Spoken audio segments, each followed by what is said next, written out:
Kính thưa quý vị, có bao giờ giữa một ngày bình thường, dù chẳng làm việc gì nặng nhọc, bạn vẫn cảm thấy đôi vai mình trĩu nặng và tâm trí dường như kiệt quệ? Chúng ta thường lo lắng cho sức khỏe của cơ thể mà quên mất rằng tâm hồn cũng cần được bảo vệ và nuôi dưỡng. Lý do khiến bạn mệt mỏi không phải vì đôi chân đã đi quá xa, mà vì tâm trí bạn đang phải thu nhận quá nhiều rác rưởi của thế gian.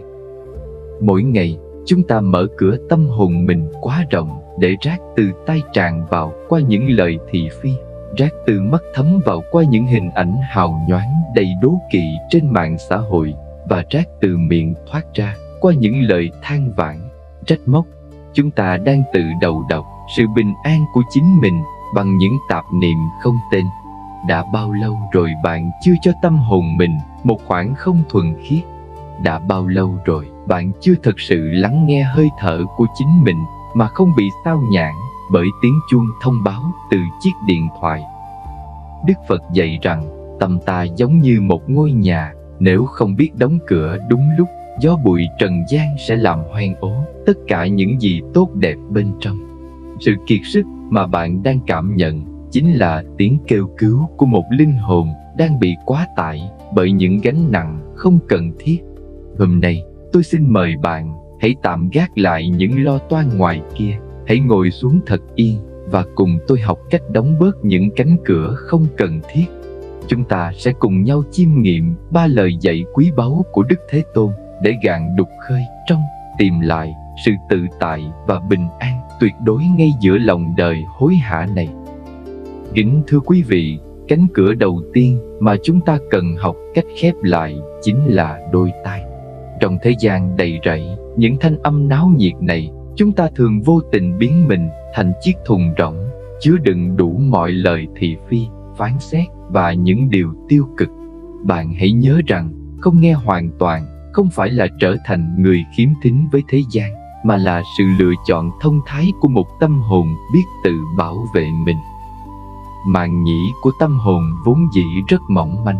Mỗi lời phán xét ác ý hay những câu chuyện thêu dệt không đúng sự thật đều có thể để lại những vết sẹo sâu thẳm nếu ta cứ mãi giữ chúng trong lòng. Tại sao chúng ta lại để lời nói của người khác trở thành bản nhạc nên buồn bã cho cuộc đời mình? Đức Thế Tôn từng dạy chúng ta về sự chọn lọc trong giao tiếp.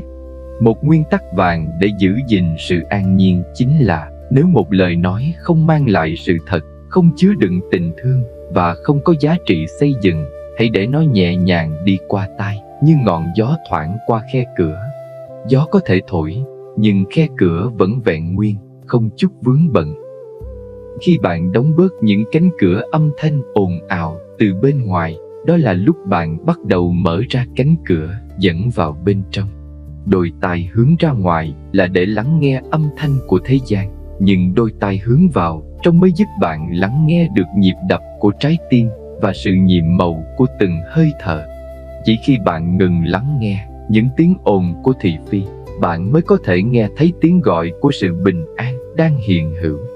Hãy để tâm hồn mình được nghỉ ngơi trong sự tĩnh lặng, để mỗi hơi thở vào ra đều mang theo năng lượng của sự thấu hiểu và bao dung.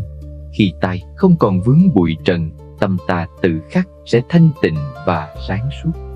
Sự tĩnh lặng ấy không phải là một khoảng không vô nghĩa, mà là mảnh đất lành để hạt mầm trí tuệ bắt đầu nảy nở.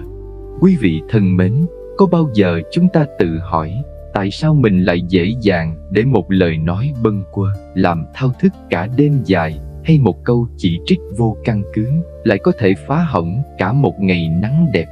Đó là bởi ta đã vô tình trao chiếc chìa khóa hạnh phúc của mình vào tay kẻ khác.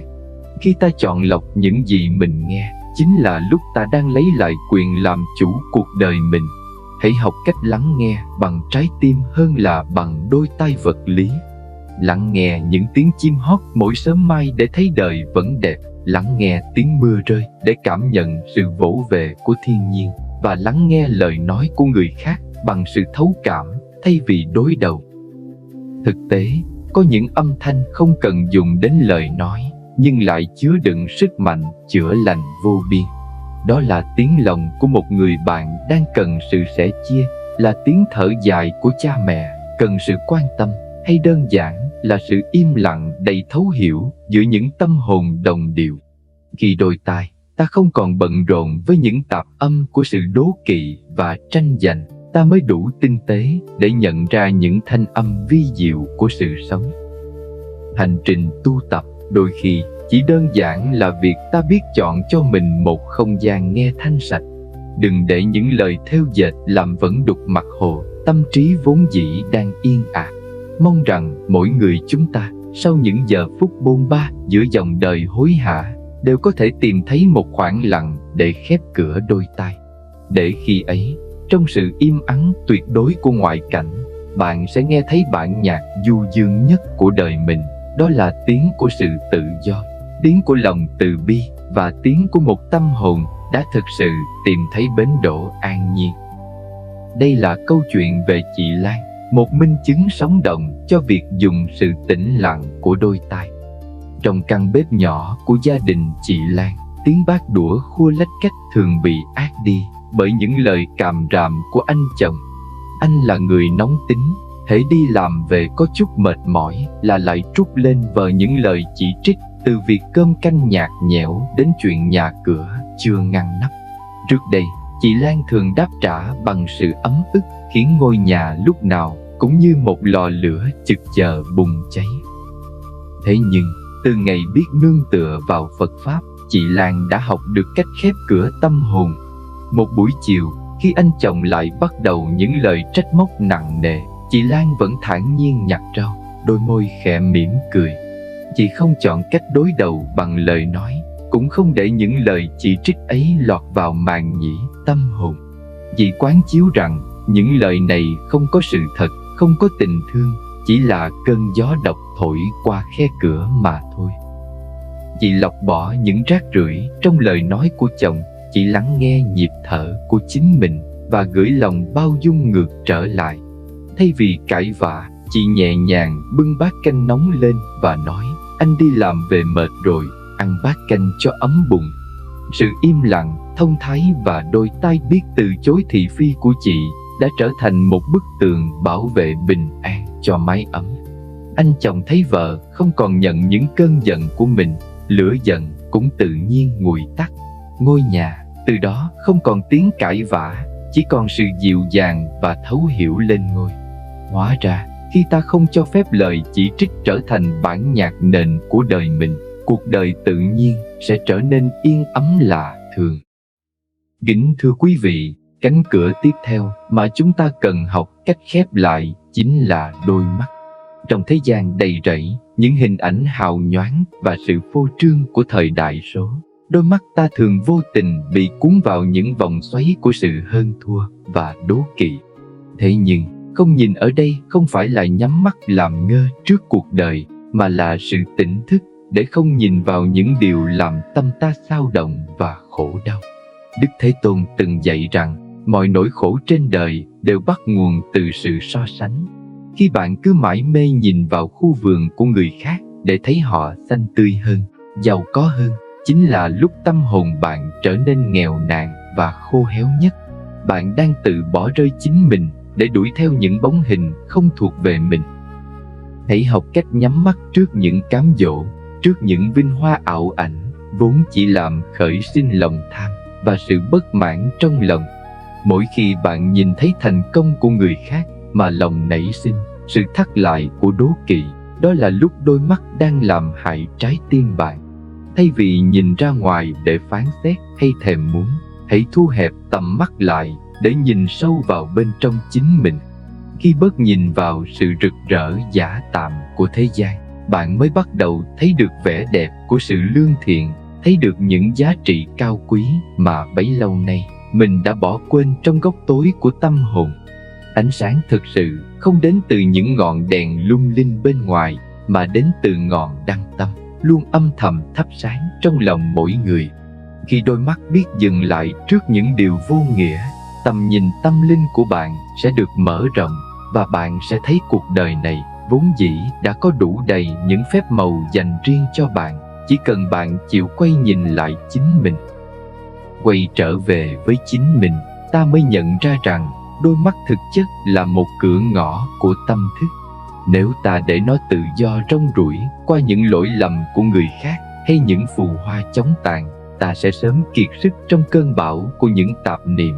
Có những lúc nhắm mắt lại chính là cách tốt nhất để nhìn rõ hơn sự thật.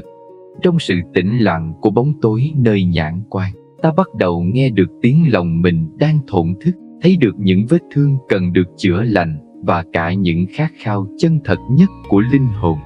Sự bình yên không đến từ việc ta nhìn thấy mọi thứ mình muốn, mà đến từ việc ta chấp nhận, buông bỏ nhu cầu phải kiểm soát và sở hữu những gì mình nhìn thấy. Khi ta thôi không dùng đôi mắt để đo lường giá trị của bản thân qua thước ngắm của xã hội, ta sẽ bắt đầu nhìn cuộc đời bằng ánh mắt của sự trắc ẩn. Thay vì nhìn vào những gì người khác có, hãy học cách nhìn vào những gì họ đang gánh chịu để khởi lòng thương xót. Một đôi mắt biết nhìn vào nỗi đau để thấu cảm, biết nhìn vào cái đẹp bình dị để tri ân, chính là đôi mắt của một bậc tỉnh thức. Cuộc hành trình từ đôi mắt đến trái tim tuy ngắn ngủi, nhưng lại là con đường gian nan nhất mà mỗi người phải tự bước đi. Vì vậy, hãy giữ cho đôi mắt mình luôn thanh tịnh như đóa sen, không vương bùn nhơ. Hãy nhìn đời bằng con mắt của sự bao dung, nhìn người bằng con mắt của sự hòa ái, và nhìn chính mình bằng con mắt của sự tự do. Khi ánh nhìn không còn bị che lấp bởi màn sương của dục vọng, bạn sẽ thấy rằng mỗi nhành cây, ngọn cỏ hay mỗi người bạn gặp trên đời đều mang trong mình một bài pháp nhẫn nhục và yêu thương. Thế gian này sẽ tự khắc trở nên rực rỡ và ấm áp, không phải vì ngoại cảnh thay đổi, mà vì đôi mắt bạn đã tìm thấy ánh sáng chân lý từ trong sâu thẳm tâm hồn. Đây là câu chuyện về chị Mai, một người phụ nữ hiện đại luôn loay hoay trong vòng xoáy của sự so sánh, giúp người nghe dễ dàng tìm thấy hình bóng của mình và chiêm nghiệm. Trong căn hộ chung cư nhỏ, chị Mai thường dành hàng giờ đồng hồ để lướt điện thoại trước khi ngủ. Đôi mắt chị dán chặt vào màn hình, nơi hiện lên những chuyến du lịch xa xỉ, những bộ cánh thời thượng và ngôi nhà lộng lẫy của những người bạn cũ. Mỗi cái chạm tay là một lần chị thở dài, lòng trĩu nặng, sự đố kỵ và mặc cảm. Chị nhìn vào căn bếp giản đơn của mình, rồi nhìn sang căn bếp dát vàng trên mạng, tự nhiên thấy bữa cơm chồng nấu chẳng còn ngon, thấy sự nỗ lực của bản thân suốt bao năm qua bỗng chốc trở nên vô nghĩa. Càng nhìn khu vườn của người khác, chị Mai càng thấy đời mình xám xịt. Một buổi tối, khi con gái nhỏ đến bên cạnh, khẽ chạm vào tay chị và nói: "Mẹ ơi, xem bông hoa con mới vẽ cho mẹ này." Chị Mai chợt giật mình. Nhìn vào ánh mắt trong veo và nụ cười rạng rỡ của con, chị bỗng nhận ra bấy lâu nay mình đã mù lòa trước hạnh phúc thực tại. Chị mãi nhìn vào sự hào nhoáng của thiên hạ mà quên mất rằng mình đang sở hữu một gia đình ấm áp, một cơ thể khỏe mạnh và một tổ ấm bình yên. Chị quyết định học cách nhắm mắt trước những màn hình đầy rẫy sự phô trương. Thay vì nhìn ra ngoài để phán xét và thèm muốn, chị thu hẹp tầm mắt để nhìn sâu vào hơi thở và những điều hiện hữu xung quanh. Kỳ lạ thay, khi đôi mắt không còn bận rộn với việc hơn thua, chị bắt đầu thấy vẻ đẹp của nhành hoa huệ trên bàn, thấy sự tần tảo trong ánh mắt chồng và thấy cả những phép màu nhỏ bé vẫn luôn hiện diện. Hóa ra, khi ta ngừng nhìn vào ánh đèn rực rỡ giả tạm bên ngoài, ngọn đăng tâm trong lòng mới có cơ hội tỏa sáng, soi rõ con đường dẫn đến bình an chân thật.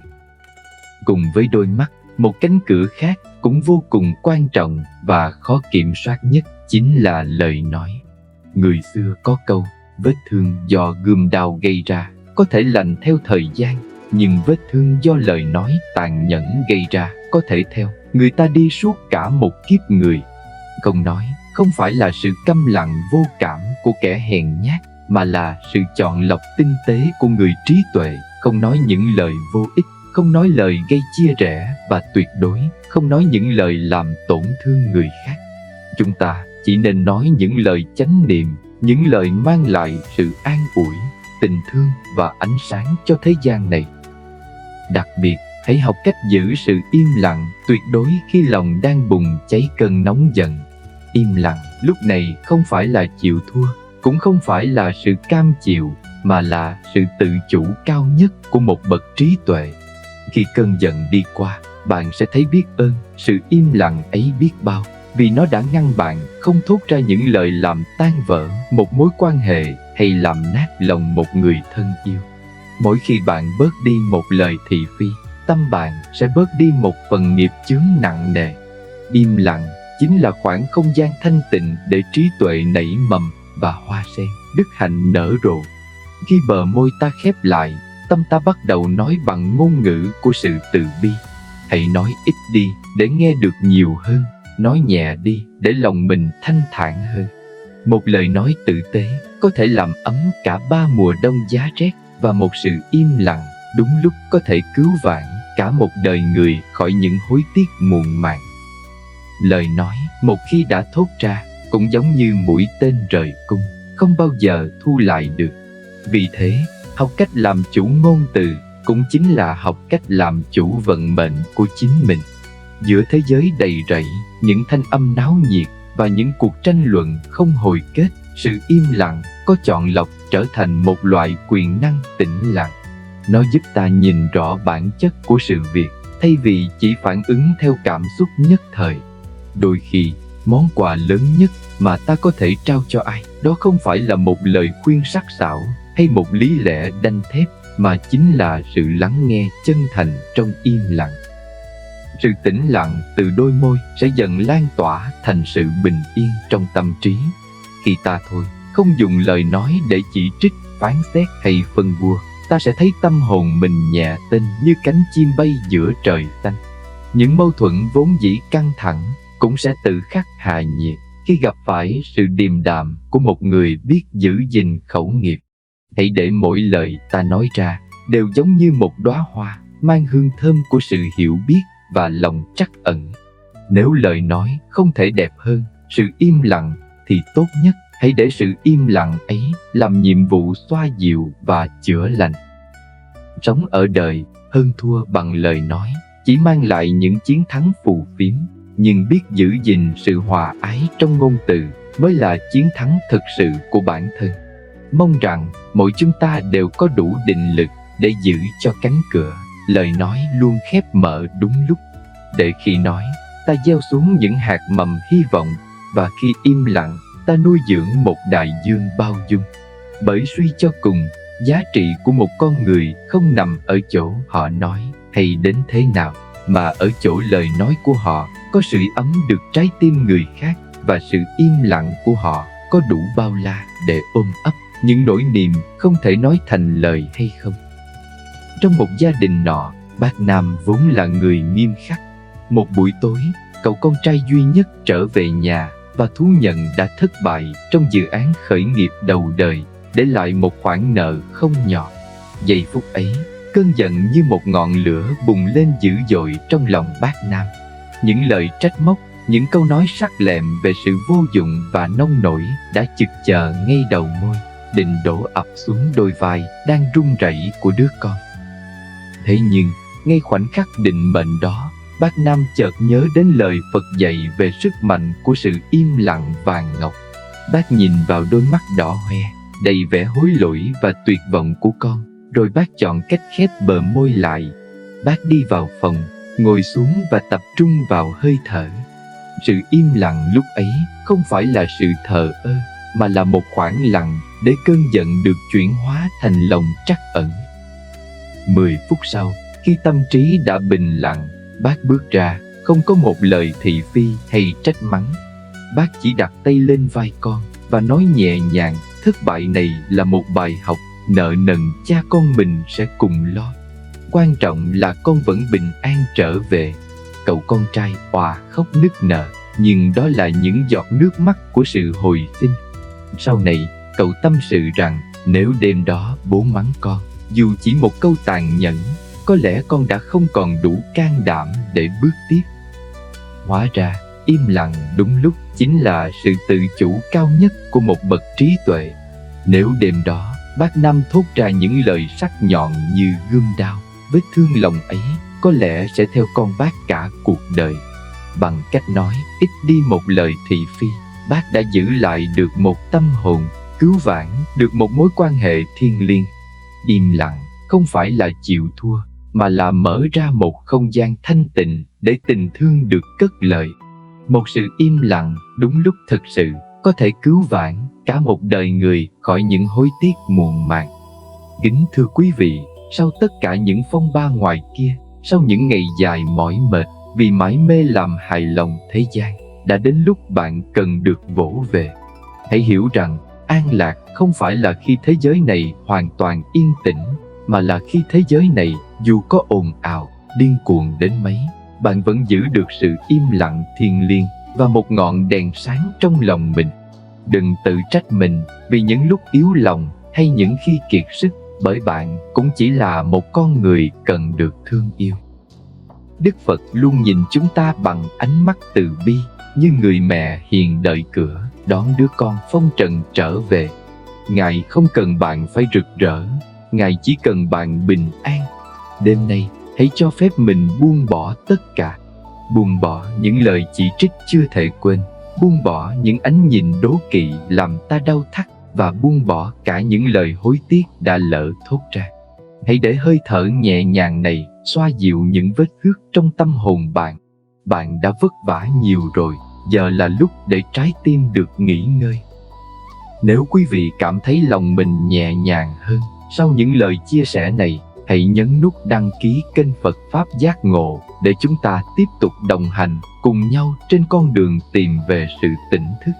Nếu bạn chọn sự tĩnh lặng đêm nay để bắt đầu một hành trình đổi đời về sau, để từng hơi thở hướng về Phật Pháp nhiệm màu, xin hãy để lại bình luận tâm an và thành tâm niệm Nam Mô A Di Đà Phật như một lời nguyện ước lành cho chính mình. Hãy mỉm cười với chính mình một lần sau cuối trước khi chìm vào giấc ngủ, vì bạn xứng đáng được hạnh phúc, xứng đáng được che chở bởi ánh sáng của sự tỉnh thức. Nguyện cầu cho bạn ngủ một giấc thật ngon, để ngày mai thức dậy, tâm ta lại sáng như gương, lòng ta lại nhẹ như mây bay giữa bầu trời cao rộng. Nam Mô A Di Đà Phật.